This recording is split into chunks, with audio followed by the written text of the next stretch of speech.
BDS is a really interesting thing to bring up right now, considering the way that's become so controversial to even suggest, for like elected officials to suggest, yes, I think we should engage in this kind of boycott, divest, and sanctions program against, things that are made within these illegally occupied territories. Let's choose a different hummus brand, or like, let's talk about this, has become this like lightning rod of controversy where it's like, oh no, even that is not acceptable. Obviously these acts of like violent resistance, that has obviously been proclaimed to be completely unacceptable terrorism. But even BDS, the whole point of BDS was this is a non-violent method for... They're criminalizing non-violence and forcing Palestinians and their supporters into violence as the only means of resistance, which allows Israel with its, far greater military to, just crush it completely. Which is why and suggesting that it's anti-Semitic to engage in this campaign of BDS. Yeah, and I mean, in America, taking it so far as to, actual states divesting funds, retirement funds or whatnot from Unilever because Ben & Jerry's would stop selling ice cream within, in settlements in the West Bank. They're not even going to, boycott Israel itself. It's a very limited settlement divestment, and even that is enough to make state panderers in state governments go apeshit. And meanwhile, since this invasion has kicked off, all of a sudden you realize it's actually quite simple.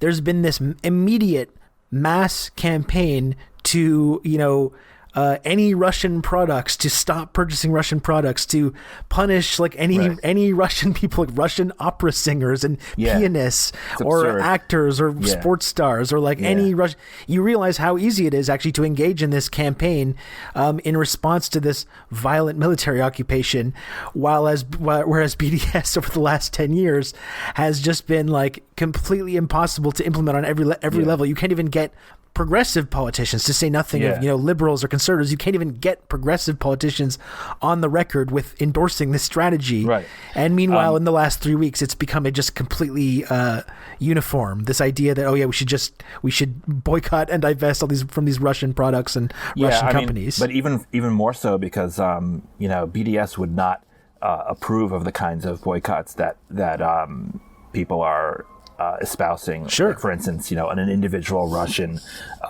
in an opera or some kind of symphony.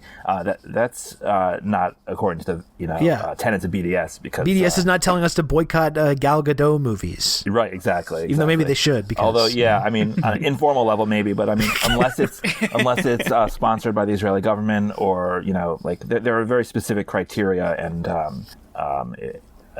Not just the Israeli government, obviously. If it's a company, but I mean, Gal Gadot as an individual or others, it's not meant to target individuals acting solely as artists outside the framework of oppression, and that they're very clear about that. Yeah, and these sort of guidelines were put in place specifically to avoid accusations of unfairly targeting Israel or of anti-Semitism and these kind of things, which has not had that effect whatsoever. It's still, all these accusations are just still constantly levied at anyone that kind of brings this up. Yeah, absolutely. So as we see this broader push to remove all businesses from Russia, cut ties with everyone and anything, even if they're completely unrelated, I can't help but think about how first misguided some of this is, especially just kind of like the completely apolitical or unaffiliated entities operating in Russia. It's like, I'm not going to cape for McDonald's as an entity, but like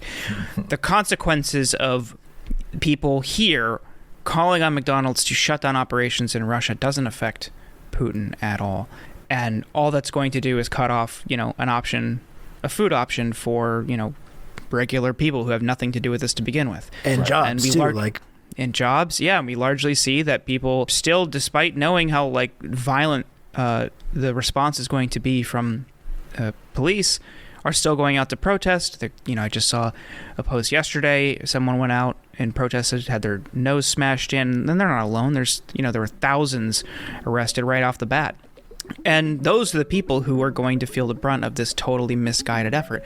But the same people who will tut you and call you anti-Semitic for supporting BDS, which is more refined, more targeted, and more calculated, Right. Are the ones who are demanding that you boycott, call for the removal of all these entities from Russia, or boycott them if they don't, which is just like, you're just fucking firing from the hip. It's totally reckless. Right. No, it is, and inconsistent, obviously. Thank you for listening to this sample of the Insurgents podcast. To hear the rest of this episode and for more bonus content, please subscribe at theinsurgents.substack.com.